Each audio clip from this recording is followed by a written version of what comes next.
কি এমন ভাগ্যের পরিহাস, স্বামী কাছে ছিল না তাই দেবর আমার দিনের পর দিন মজা মেরেই চলল।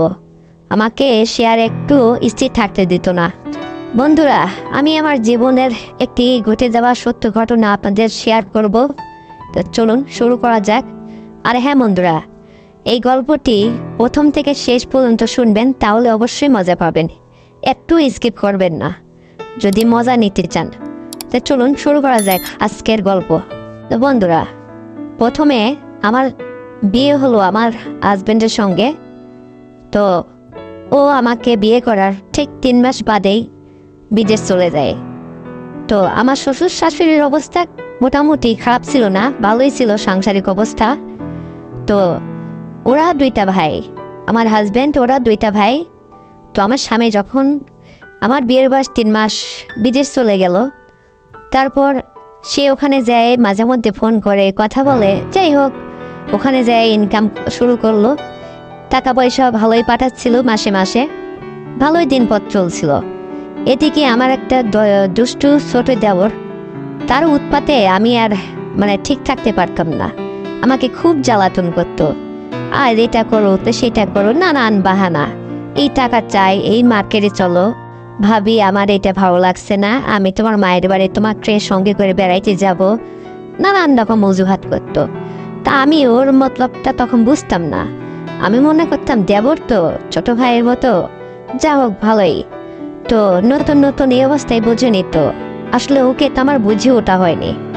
তো তারপরে আমি যখন 2-3 মাস 1 বা 2 মাস পরে পরে আমি আমার বাপের বাড়ি বেড়াইতে যাইতাম, ও আমার সাথে সাথে আমার বাপের বাড়ি যে 2 দিন 5 দিন থাকতো। বলতো যে ভাবি আমার বাসাতে ভালো লাগে না, আমি আপনার সঙ্গে এখানেই থাকবো, আপনি না থাকলে আমার একদম ভালো লাগে না। তা আমিও তখন ভাবতাম আসলে ও ছোট ভাইয়ের মতোই তো, তো ও থাকলে এমন কি সমস্যা। যাই হোক, ওর মনে যে এরকম ছিল সেটা তো আর আমার জানা ছিল না। তো হঠাৎ ওকে আমি যেখানে ঘুরতে নিয়ে যেতাম, যেখানে বেড়াতাম সাথেই নিতাম। কখনো ওকে আমি আসলে ওইভাবে কখনো মনে করিনি। ও যে একটা বাজে স্বভাবের সেটা বুঝতে পারলাম পরে। তো হঠাৎ একদিন একটা ঘটনা ঘটে গেল, যেটা আসলে আজকে আপনাদের শেয়ার করার জন্যই আমি বসছি। তো আমি যখন মায়ের বাড়ি থেকে শ্বশুর বাড়ি চলে আসলাম, আসার পরে আমার শাশুড়ি এবং শ্বশুর তার মেয়ের বাড়িতে বেড়াইতে যায়। তার ছেলের নাতি ছেলের মুসলমানি, সেখানে সেই সুন্নতে খাতনা খাইতে বেড়াইতে গেল। তারপরে যাই হোক ওরও যাওয়ার কথা, কিন্তু ওই যে আমি যাব না দেখে ও যাবে না। ও তো চুপচাপ আমাকে বলে যে ভাবি আপনি যদি না যান তাহলে আমিও বাবা মায়ের সঙ্গে ওই বাড়িতে আমি দাওয়াত খাইতে যাব না। আমি বললাম যে দেখো তুমি যদি না যাও এটা একান্তই তোমার ব্যাপার, আমি তো বাড়ি আছি, আর আব্বা মা যখন চলেই যাচ্ছে তাহলে আমি তো একাই থাকবো। তো তুমি যদি বাড়ি থাকো তাহলে তো ভালোই হয়, আমার একটু ভয় ভয় লাগে একা বাড়ি, বোঝো না। তো সে তখন বলল যে ঠিক আছে, আমি ওরা যাক, আমি আর আপনি বাসাতে থাকি। তো আমার শ্বশুর শাশুড়ি তার মেয়ের বাড়িতে তার নাতি ছেলের অনুষ্ঠানে দাওয়াত খাইতে চলে গেল। তো হঠাৎ দুপুরবেলা ও কোথার থেকে বাইরে থেকে ঘুরে ফিরে এসে বলতেছে ভাবি আপনার সঙ্গে একটা জরুরি আমার কথা ছিল, যদি কিছু মনে না করেন তাহলে আমি কি বলবো। তো আমি তখন বললাম ঠিক আছে, কি এমন জরুরি কথা বলো দেখি শুনি। তখন ও বলতেছে যে যেটা আপনাকে আমি অনেকদিন বলবো বলবো করে বলাই হয়নি, তো আজকে যখন বাড়িটা ফাঁকা সুযোগ পেলাম, তো আপনি আমার কথা রাখবেন একদম। যদি আমার কথা আপনার পছন্দ না হয় তবে আমাকে সত্য দিতে হবে যে কাউকে এই কথা জানানো যাবে না, বলা যাবে না, তাহলে কিন্তু আমার সমস্যা। তখন আমি বললাম যে দেখো আমি তো তোমার ভাবি, আর ভাবি তো হচ্ছে বড় বোন, বোনের সমতুল্য। তো তুমি কি এমন কথা বলবা যে যেটা আমি কাউকে বলবো না, ঠিক আছে তুমি বলো দেখি আমি শুনি। তখন সে বলতেছে যে আপনাকে আমার খুব ভালো লাগে, আর আপনাকে দেখে সবসময় আমি কল্পনা করি, কল্পনায় রাত্রে শুইলে আমার ঘুম আসে না, শুধু আপনার কথাই আমার মনে হয়। তো তখন আমি বললাম যে দেখো তোমার তো এখনো বিয়ের বয়স হয়নি পুরোপুরি, তুমি অতটা বড় হয়ে ওঠোনি। তো তোমার ভাই বিদেশ থেকে এবার আসলে তোমার বিয়ে শাদীর ব্যবস্থা করব। তখন ও বললো যে ঠিক আছে ভাবি, তাই হবে, কিন্তু আজকেরটা আজকে, যেটা আমি আপনাকে বলতে চাইছি। তো তখন আমি বললাম যে ঠিক আছে, তুমি কি এমন কথা বলবা যে যেটার জন্য এত ভয় পাচ্ছ? নির্ভয়ে, বাসাতে কেউ নেই, তুমি ছোট ভাই, নির্ভয়ে আমাকে বলো কি বলবা। তখন ও বলতেছে ভাবি, আপনার প্রতি আমার খুবই মন গেছে।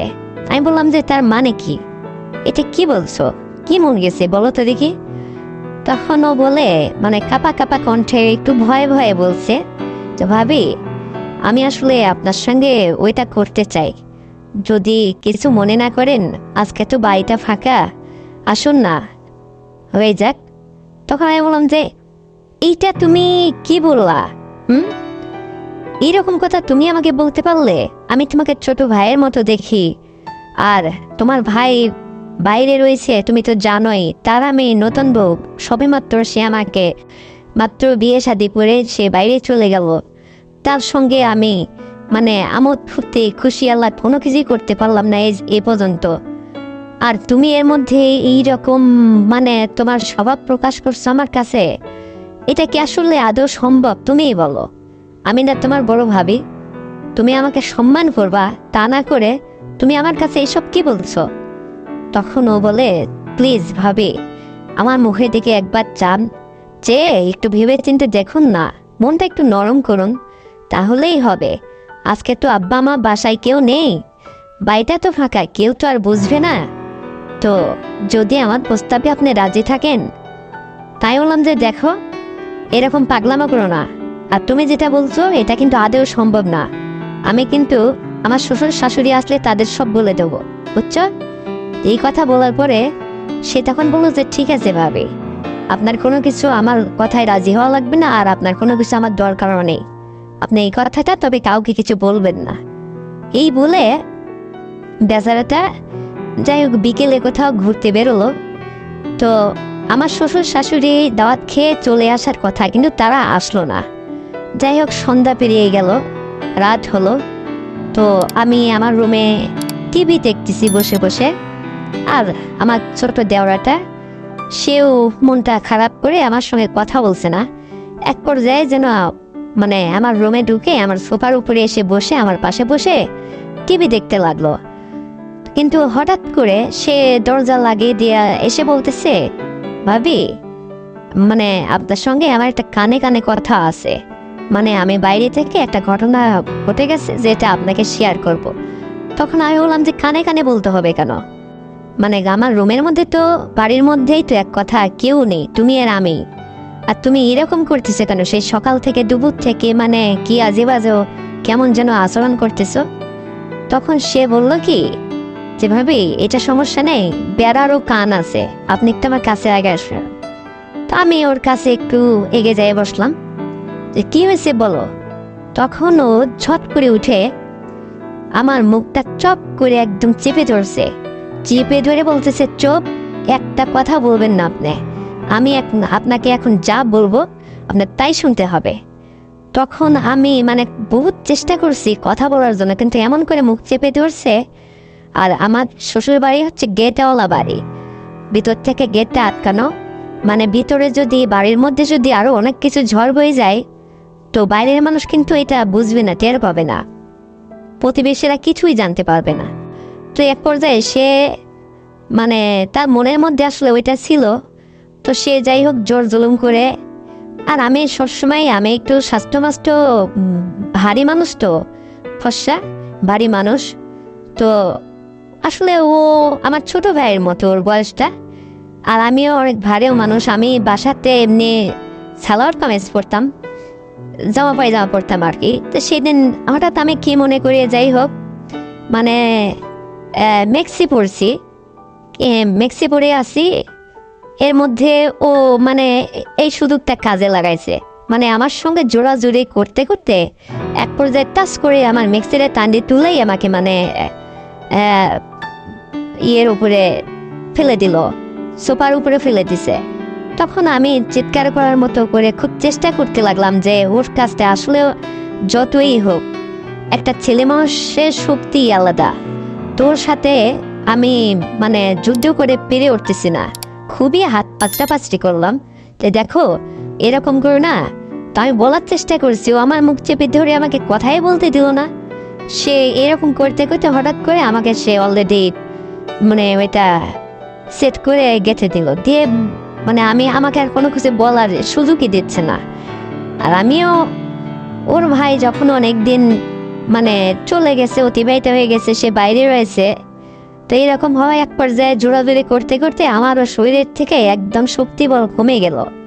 যে ও যখন এত করে বলছে এরকম করতে করতে আর এরকম যখন ওই আচরণ করেই ফেললো, অলরেডি আমার উপর উঠে বসছে, তখনই মানে আমি আর কোনো কিছু না বলে মানে ওর দিকে ফেল করে তাকায় রয়েছি। আর ও তো যা করার করে উঠলো, উঠে আমাকে ওর কপালের ঘাম যে ও তো ঘেমে গেছে পুরো ঘাম ইয়ে করে আমার দিকে চোখ রাঙিয়ে বলতেছে, হ্যাঁ আমার বাড়িতে থাকতে হলে এখন থেকে আমি যা বলবো সেই কথা মোতাবেক চলতে হবে, আর তা না হলে পারে সোজা বাপের বাড়ি চলে যাবা।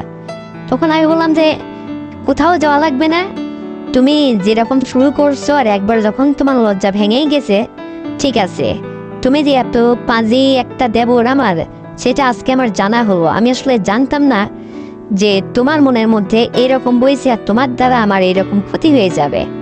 তো যাই হোক, ও তো কাজ সেরেই উঠলো ওর মতো, আর আমিও এখন কি করব, মানে চুপি চুপি আনন্দ নিলাম। আর কি করব, যখন হয়ে গেছে তখন তো আর মানবের সাথে তো শক্তি বলে আমি পেরে উঠলাম না। অর্থাৎ নাসর বান্দার মতো সব কিছু সেরে উঠলো, উঠে আমাকে তারপর থেকে ওই একদিন 2 দিন 3 দিন বাদে বাদে মানে সে আমাকে যেন একটা ব্ল্যাকমেল করার মতো দিনের পর দিন ওইভাবে সে চলতে লাগলো ওইভাবেই। তো এক পর্যায়ে আমিও দেখলাম যে ওর ভাই সে 4-5 বছর পর বিদেশ থেকে আসবে, কতদিন এইভাবেই চলতে লাগলো। তে আসলে হিংস্র বাঘের থাবায় যখন পড়ে যায় তখন আর কোনো ভুল থাকে না। আমরা মেয়ে মানুষ তো, মানে পুরুষ মানুষ যত ছোটই হোক, ছেলে মানুষ তার সঙ্গে শক্তিতে পেরে ওঠা যায় না। তো আমার পাঁচের দেবরটা শেষ পর্যন্ত আমাকে মানে বাধ্য করবো। আমি কখনো কোনোদিন মানে অন্য পরপুরুষের ছোঁয়া উপভোগ করে দেখিনি, কিন্তু সে আমাকে আসলে জোর করে আমাকে এভাবে আমার কাছ থেকে কেড়ে নিল। যাই হোক বন্ধুরা, এটা আসলে আমার আফসোসের একটা কাহিনী, আর এই ঘটে যাওয়া আমার জীবনের একটা সত্য গল্প, যেটা আমি আপনাদের কাছে প্রকাশ করলাম। তো যদি আমার গল্পটা আপনাদের একান্তই ভালো লেগে থাকে তাহলে আমার চ্যানেলকে সাবস্ক্রাইব করে আমার পাশেই থাকবেন, আর ভিডিওতে অবশ্যই লাইক দিবেন, শেয়ার করে অন্যকে দেখার সুযোগ করে দেবেন। ধন্যবাদ।